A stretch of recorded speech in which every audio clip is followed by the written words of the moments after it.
23 এপ্রিলে পাকিস্তান রেঞ্জারের হাতে যে বিএসএফ জওয়ান বন্দী হয়েছিলেন, আজ আজ সকাল 10:30টায় ভারতকে সমঝিয়ে দেওয়া হয়েছে।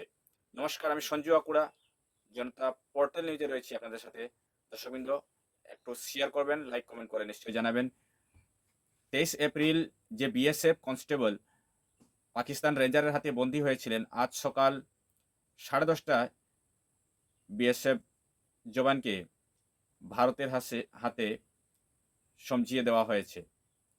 পূর্ণম কুমার শাহকে, যে বিএসএফ জওয়ান ছিল ওনার নাম ছিল পূর্ণম কুমার শাহ।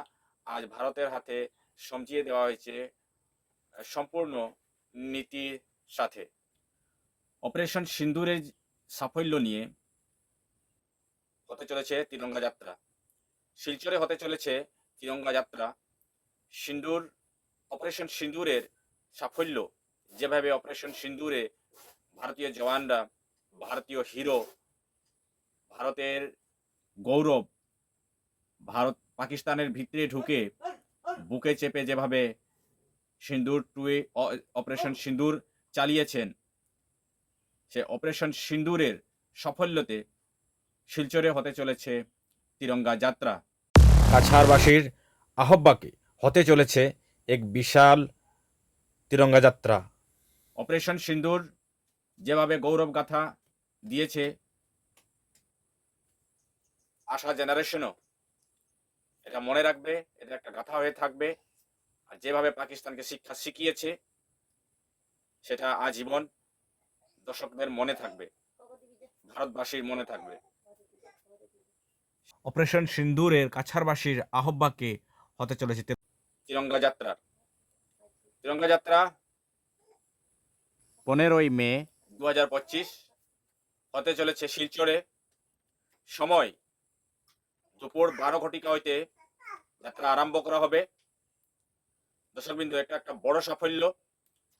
ভারতের বীর জওয়ানদের, ভারতের সৈনিকদের গৌরবকে আরো বাড়ানোর জন্য, উৎসাহকে আরো বাড়ানোর জন্য, দেশের যে উৎসাহ, যে গৌরব, সেটাকে বাড়ানোর জন্য কাল হতে চলেছে এক বিশাল যাত্রা শিলচর থেকে। স্থান হচ্ছে জিএসএ মাঠ। জিএসএ মাঠ থেকে আরম্ভ হবে যাত্রা।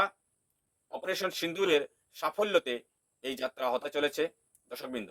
এদিকে পঞ্চায়েত নির্বাচনে জোরহাটে ছন্দপতন হয়েছে গৌরব গগৈয়ের। জোরহাট লোকসভা সমষ্টিতে একটাও আসন আটকাতে পারেনি কংগ্রেস।